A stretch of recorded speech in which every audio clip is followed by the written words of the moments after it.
Hello, Allison. How are you today? I'm doing pretty good. It's a nice sunny day. Got to hang out with my cats on the porch and enjoy the sunshine. Look at you. You Yep, look at you. yep. I'm so impressed. I did not get to do that today, but that's okay because you know what today has been? Huh? What has it been? It has been the day of prolapse in my clinic, the Mm. day of prolapse. And I just thought it was so appropriate because we had scheduled a day to talk about prolapse. Woohoo! Very prevalent to your day. And actually, I just recorded an episode with Abby about her experience during her pregnancy and her experience with prolapse. And so now we're talking about it and getting a little more in depth. If you didn't get a chance to listen to that episode, it will be up so you guys can listen to that. Yeah, That's that's awesome. So, should we dive in? What is prolapse? that is a great question. I know so many people hear the word prolapse, they might picture their grandma or their mom, the stories of their bladders falling out or their uterus or the rectum. That can bring up a lot of fear and anxiety. And probably as I say this, you might go, oh my gosh, this is really scary. We're here to tell you that it's not. It's a very common thing that happens with all people with pelvic floors. So it does happen to people with penises, not as often, but it can. And it can also happen to animals, but that's just a little side note. We are animals, so that makes That's sense. okay. True. I've learned about it with some of my patients. They're like, oh, my sheep have prolapse or my cows have prolapse. And I have never worked with sheep or cattle. So I was really surprised to learn about that and going, oh, wow, look at that. All mammals can experience prolapse. Yeah, going back to the question of what is it? I like to explain it as it's the vaginal tissue wall, at least with vulva owners, the vaginal tissue wall that loses some of its elasticity or its ability to rebound and help support the organs. We've got the anterior wall or the wall that helps to support the bladder towards the front. And then we've got the posterior wall that helps to support the rectum, so the backside, and then also just the top support system that helps with supporting the uterus. And there are lots of reasons why this tissue can lose some of that elasticity, which we'll get into, but it's essentially just the vaginal tissue wall is not as supportive as it once was. And so, just you might hear the actual names of these, and there's multiple different names, but the most common ones are the cystocele, which is where that anterior wall, that or the bladder tissue, is losing some of that strength or momentum, maybe. And Mhm. then rectocele is that posterior wall or rectum that is moving more into the vaginal canal. Those are the ones that we see most common in the clinic, I would say, Mm-hmm. right? Yeah. Yeah, definitely. But then you can also have the uterine prolapse as Yeah, of well. course. But And then the so yeah. actual the in the canal can collapse as well. So why do we get it? Woo, lots of reasons. I think probably the most common one that most people associate with prolapse is having kids, whether you're giving vaginal birth or having a cesarean section. But mostly, more people with vaginal births will experience some amount of prolapse. That's probably the number one most common. However, many people who have not had children can experience prolapse as well. So sometimes it can be because of hypermobility in your tissue. You could be on a spectrum. There's a diagnosis called Ehlers-Danlos syndrome where people just have too much mobility in their ligaments and in their joints and their tissue. So that can create more of that potential of having prolapse. Again, there's variations on Ehlers-Danlos or just hypermobility in general, but another one is just being a little more overweight. Any kind of amount of pressure over time can create more pressure on the tissues itself and on that vaginal tissue wall and And then aging too. aging. Yep. Yeah, that's a big part of it. And it's so interesting because even if you never had kids and aging, it's also still very common to get prolapse Hmm. in all different degrees and different ways. But yeah, those are the typical, but also, like you had said, a lot of people who have never had babies have prolapse. looking at aging, we talk about aging and that like going through menopause, our tissue changes, our estrogen levels change, progesterone, testosterone, all those things change. And just like this, our skin, how as we age, our skin gets a little more, oh, I don't like using the word frail, but Less tensile. thank you, less tensile. But I don't know. Mine is I lubricate. Mhm. It's not working, Allison. It's It's not not, working. the lubrication's not working. It is. It is. Yeah, but sometimes what we're lubricating with just regular lotion, or are you lubricating with estrogen It also depends on products? where you're lubricating. I Yeah. was specifically just now talking about my hands, Ah, okay. but but we always recommend lubrication and vaginal estrogen for vulva owners, Hmm. depending on what they're going through, and definitely speaking to their doctors about any of those kind of things.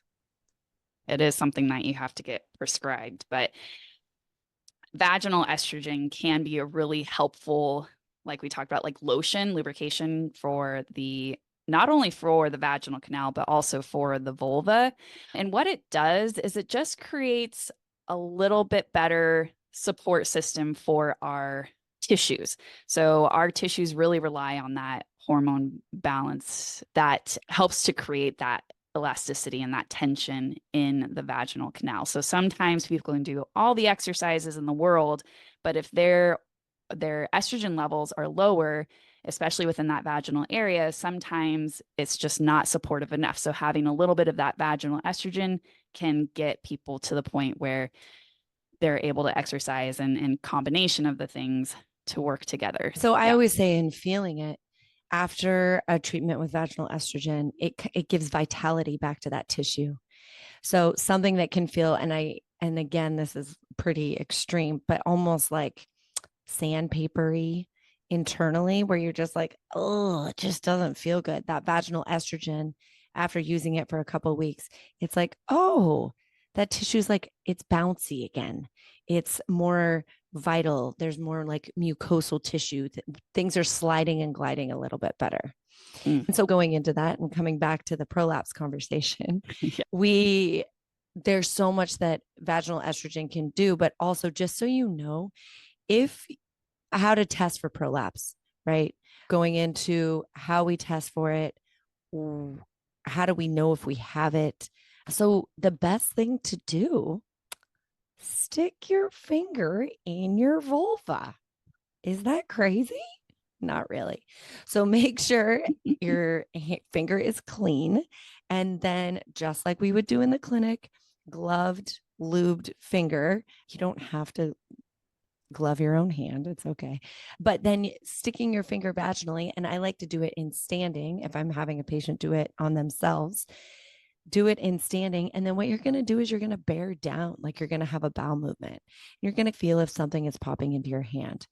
Remember, this is the biggest part. If you are not having any symptoms, if you are not having any pain or discomfort, it's still okay to check for prolapse, but it doesn't mean that you're necessarily doing something wrong. It just means maybe it's a good idea to see a pelvic floor PT to better educate you on prolapse and what is going on. So when you feel something tissue fall into your finger when you're testing for it, trying to understand, is it coming from the anterior wall, the posterior wall, or from up top? So we're going to talk next about what are the symptoms of prolapse? What would somebody with prolapse experience? Some of the things that I hear patients talk about most is they feel just like a general heaviness in the pelvis. If they're getting up from standing, it feels like just a weight in the pelvic floor. Sometimes I hear people say they feel like they're sitting on a golf ball or they're sitting on something. Another thing that I hear is people will go to wipe and then they'll feel like something in the way that wasn't there before. Those are some of the things that I hear from people. What A are big bulge. Mm. A lot of times, also, people will not have symptoms in the morning. And then more towards the evening or after heavy lifting or something like that, will have more symptoms. That's another really common thing. The biggest thing is like noticing that heaviness, whether it's from being on your feet all day, or when you're going to pick something up, whether it's picking up your kid, picking up groceries, you're at the gym, doing heavy lifting, running, anything that puts a lot of pressure just generally in the torso. Those are some symptoms that people can feel. And sometimes there's leakage with prolapse, but sometimes not. A lot of times people can have the heaviness, but not have any leakage or any significant typical pelvic floor issues that sometimes people have. So I like to just note that because sometimes people don't have that leakage with it. Yeah. The other thing to it. note is the constipation factor, just so important to pay attention to, because if you are having pelvic floor symptoms, prolapse symptoms, paying attention to how constipated are you, and does that help relieve some of the symptoms? Mm-hmm. So if you have a rectocele, which is that rectal prolapse, so the rectum's actually prolapsing into the vagina, it will start to lower into the vagina. If you have a hard time emptying all the way, sometimes people will still feel like they're not completely emptying their bowels. Sometimes that stool will sit in that pocket in the rectum. Then it's also just a huge weight on the pelvic floor that's already a little bit weak. But even chronic constipation can also greatly affect bladder prolapse just because of the increased weight and the increased pressure on the system. Yeah. And in our episode about the vagus nerve, we actually talked about constipation, and we did do a little video about some ways to help decrease some of that constipation if you do have it. The I Love You massage is one of them. And another thing, I know we're again always getting a little slightly off topic, but it's all connected, people. It's all connected. One in an article I read, 25 grams of fiber a day. Or maybe that was from Kelly Casperson. I think it was. Yeah. 25 grams of fiber a day. Super, super important just for pelvic floor health and for constipation. Which is actually really hard to do. Noticing when I've actually been looking at what I'm eating, I'm like, holy moly, I definitely am not getting 25 grams of fiber. So sometimes supplements are necessary or helpful if you're not able to eat a whole bag of spinach, because that's one serving. It's crazy how much you have to eat to make one serving of spinach. The other thing just to remember with all of this, if you're not having any pain or discomfort or symptoms, don't worry about it. Yeah. It's okay. Just highlighting that. We should talk about the different grades of prolapse. Yes, most definitely. So the different grades of prolapse, grade 1, and this was again from Kelly Casperson, but she stated that most people, if you've had a vaginal delivery, have at least a grade 1 prolapse. That is not to scare people. That is just a fact because you have been pushing down on your pelvic floor. Also, our cesarean section mamas have been carrying a huge bowling ball around. So it's very common to also have a grade 1 or grade 2 prolapse after delivery. Again, that's another reason why people should see a pelvic floor PT, because there's so much that we can do to help better manage these symptoms. So grade 1, there's a little bit of mobility at the top of the vaginal canal. Grade 2, if you stick your finger in there and are bearing down, which is how we test it, you can definitely feel something coming into your finger at the top of the canal. Grade 3, you can see it at the opening at what we call the introitus, at the opening of the vaginal canal. And then grade 4, there's something all the way out, depending on if it's that rectocele, uterine, or bladder tissue. And it's not the actual bladder or rectum, it's the vaginal tissue that is being weighed down by that organ. Does that make sense? Yeah. So your bladder is not going to fall out of your body. Correct. It's the vaginal tissue still holding it, but it's just really stretched out. If somebody notices a little bit of heaviness, like as they're bearing down, but then they can feel it retract or go back up, that's typically, as far as a symptom wide goes, is a grade 1, 2. And then a grade 3 and 4 is when you bear down or it's just hanging out there and you don't really feel a lot of rebounding or retracting back. You might have to actually physically with your fingers push either the bladder up or push the rectum up or the uterus. You might actually have to physically push it up and then it'll stay. Grade 4, a lot of times you will do that, but it doesn't really stay up for too long. That's us as PTs, we personally can't grade them per se. That's something that the gynecologist will do. So we look at the symptoms, at least from my technical diagnosis standpoint. We're not allowed to say whether it's a grade 1, 2, or 3, or 4, but we know that it is. We can suggest and have conversations with our providers to say these are the signs and symptoms, and on the physical exam is what I saw. Yeah, exactly. Yeah. So then I think the big question is, what do we do about it? Great. We've established that we have all these signs and symptoms. We've established what degree it is and how it can happen. What do we do? So there are a lot of things that we can do. We already talked about one of them. Vaginal estrogen is big, right? Having a little bit of vaginal estrogen just to help with improving that tissue quality.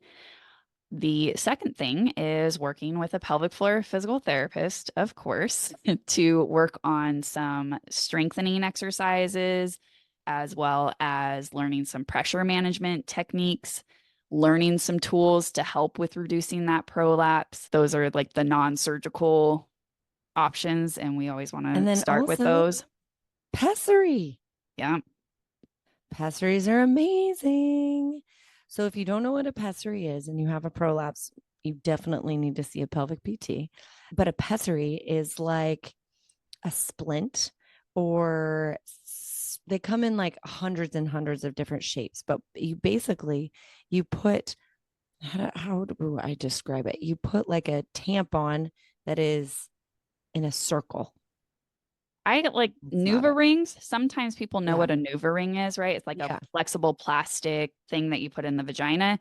So it's similar to that, but it's more firm and it's a silicone type of grade. But it's a ring. Oftentimes it's a ring.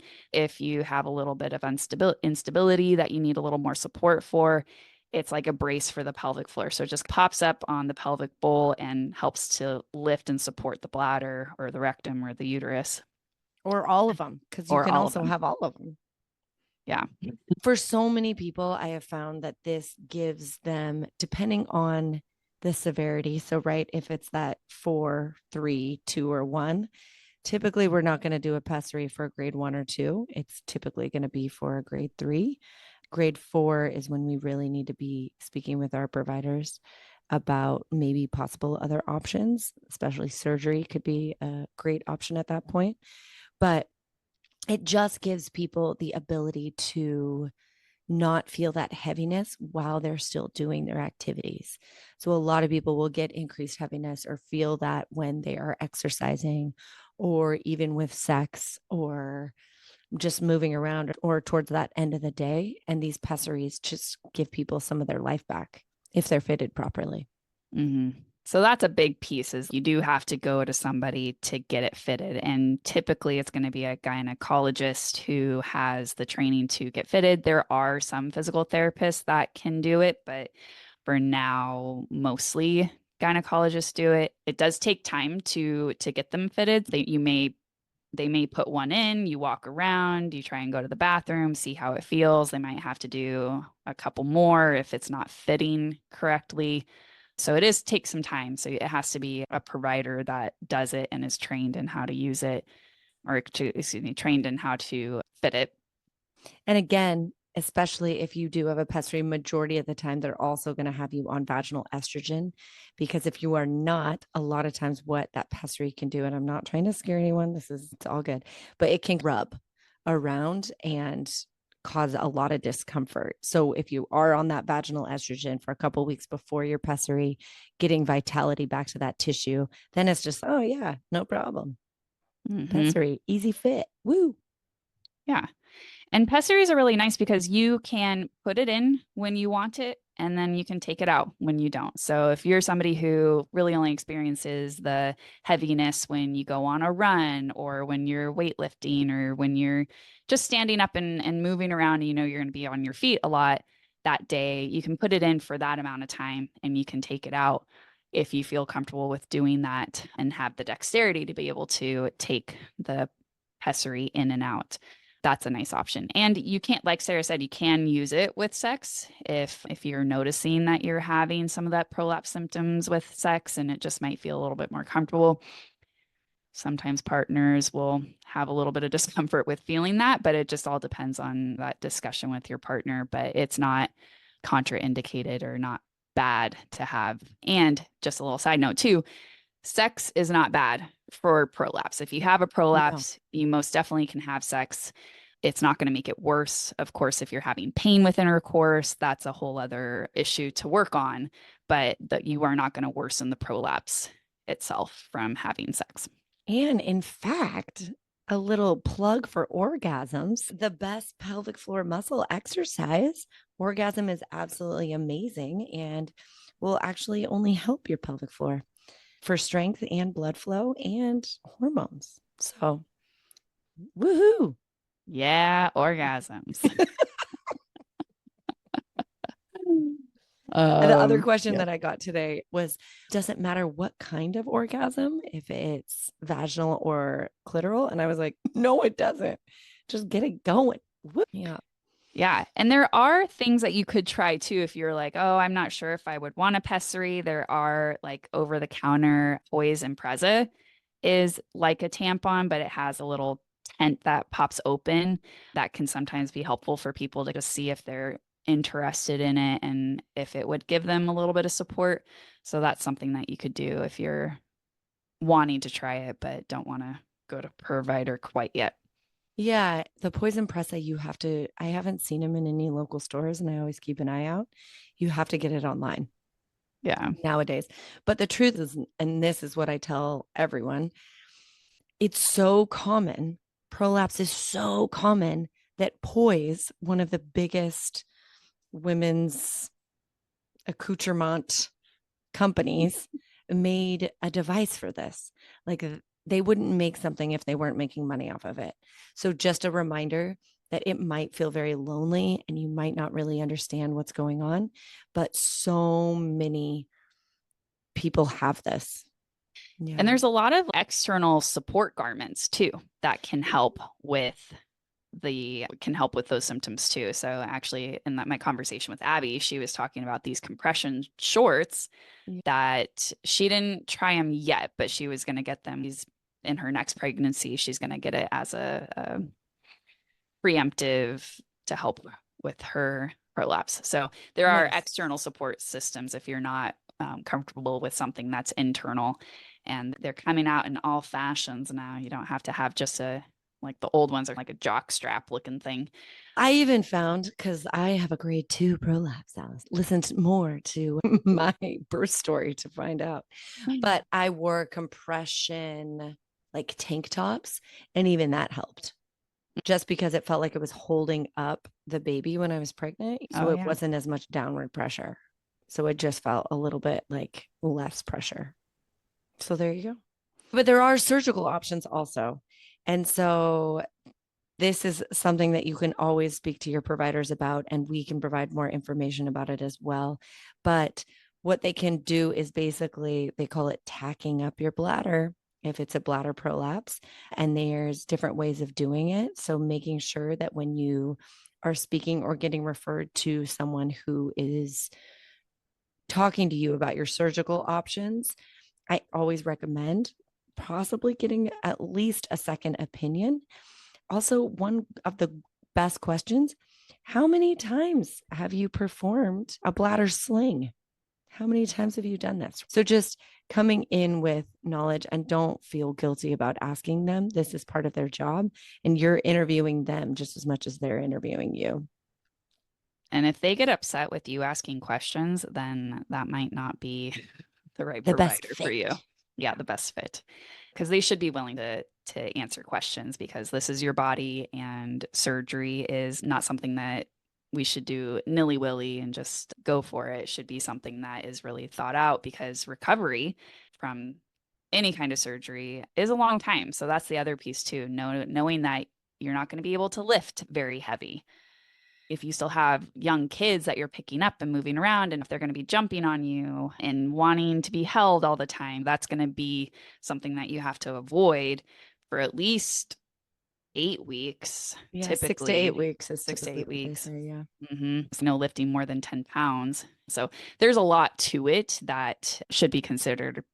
And trying all the options prior to surgery is really good. It's called prehab. So the other number one question that I think I get is, well, can I exercise? And I just read this great article that came out, I think it was Bo et al. In 2023. And she specifically talked about how, and it was a meta-analysis looking at all of the different exercises and different things that people are doing, everything from heavy lifting to not as heavy lifting to Olympic athletes and to just sedentary people.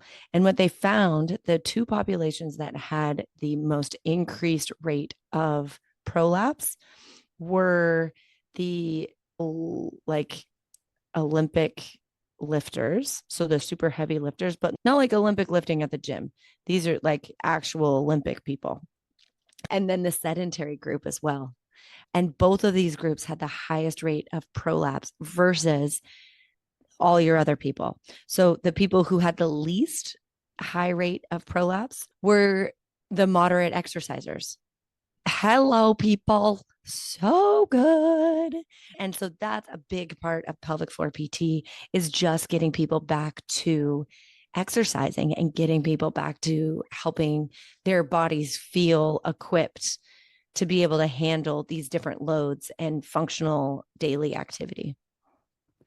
And it all goes back to pressure management and how are you recruiting the pelvic floor when you're doing different exercises and movements with that increased pressure and that increased load, which are things that we talked about before and will continue to talk about for the rest of our lives.